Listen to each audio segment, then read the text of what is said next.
ವಿಧಾನಸಭೆ ಪ್ರತಿಪಕ್ಷ ನಾಯಕ ಸಿದ್ದರಾಮಯ್ಯ ವಿರುದ್ಧ ಮಾಜಿ ಸಿಎಂ ಎಚ್.ಡಿ. ಕುಮಾರಸ್ವಾಮಿ ತೀವ್ರ ವಾಗ್ದಾಳಿ ನಡೆಸಿದ್ದಾರೆ. ಸಿದ್ದರಾಮಯ್ಯ ಮುಖ್ಯಮಂತ್ರಿ ಗದ್ದುಗೆಗೇರುವ ಭ್ರಮೆಯಲ್ಲಿದ್ದಾರೆ. ಕಾಂಗ್ರೆಸ್ ಪಕ್ಷದಲ್ಲಿ ಸಿಎಂ ಹುದ್ದೆ ಅಸಾಧ್ಯ ಅಂತ ಎಚ್.ಡಿ.ಕೆ ಕುಟುಕಿದ್ದಾರೆ. ಮೈಸೂರಿನಲ್ಲಿ ಮಾತನಾಡಿದವರು, ಸಿದ್ದರಾಮಯ್ಯ ರಾಜಕೀಯದಲ್ಲಿ ದುರಹಂಕಾರದ ಮಾತುಗಳನ್ನು ಬಿಡಬೇಕು. ಜೆಡಿಎಸ್ನಿಂದ ಕಾಂಗ್ರೆಸ್ ಹೋದರೂ ಸಿದ್ದರಾಮಯ್ಯ ದುರಹಂಕಾರವನ್ನ ಬಿಟ್ಟಿಲ್ಲ ಅಂತ ಕಿಡಿಕಾರಿದರು. ಅಪ್ಪ ಮಕ್ಕಳ ಪಕ್ಷ ಅನ್ನೋ ಜೆಡಿಎಸ್ನಿಂದಲೇ ಕಾಂಗ್ರೆಸ್ ಅವನತಿಯತ್ತ ಸಾಗಲಿದೆ ಅಂತ ಹೇಳಿದರು. ಇದೇ ವೇಳೆ ಬಿಜೆಪಿಯೊಂದಿಗೆ ಜೆಡಿಎಸ್ ಒಳ ಒಪ್ಪಂದ ಮಾಡಿಕೊಂಡಿದೆ ಅನ್ನೋ ಆರೋಪವೆಲ್ಲ ಸುಳ್ಳು. ಎಲ್ಲೆಡೆ ಜೆಡಿಎಸ್ ಏಕಾಂಗಿಯಾಗಿ ಸ್ಪರ್ಧಿಸಲಿದೆ. ಪಾಲಿಕೆ ಚುನಾವಣೆಯಲ್ಲಿ ಜೆಡಿಎಸ್ ಜಯಭೇರಿ ಬಾರಿಸಲಿದೆ ಅಂತ ಎಚ್.ಡಿ.ಕೆ ವಿಶ್ವಾಸ ವ್ಯಕ್ತಪಡಿಸಿದರು. ಮೈಸೂರಿನ ನಾಯಕರು ಪದೇ ಪದೇ ನಮ್ಮ ಪಕ್ಷದ ಹೆಸರನ್ನ ಅಪ್ಪ ಮಕ್ಕಳ ಪಕ್ಷ ಅಂತ ತೆಗಿತಾ ಇದ್ದಾರೆ. ಈ ಅಪ್ಪ ಮಕ್ಕಳ ಪಕ್ಷವೇ ಈ ಕಾಂಗ್ರೆಸ್ಸನ್ನು ಸಂಪೂರ್ಣ ಅವನತಿ ಮಾಡ್ತಕ್ಕಂಥದ್ದು ಜನತೆಯ ಒಂದು ವಿಶ್ವಾಸ ಗಳಿಸಿ.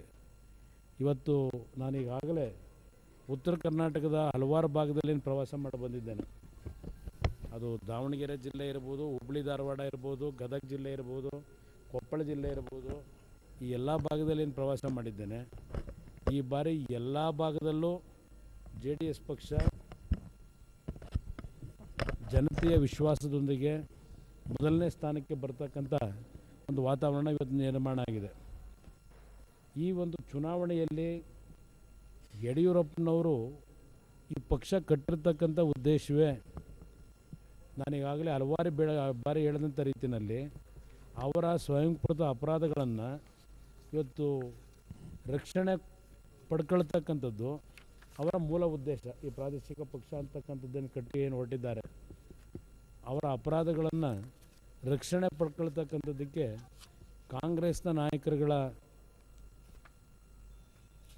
ಹಿಂದೆ ಏನು ನಿಂತು ಅವರಿಗೆ ಒಂದು ಮಾನಸಿಕವಾಗಿ ಧೈರ್ಯ ತುಂಬ್ತಾ ಇದ್ದಾರೆ.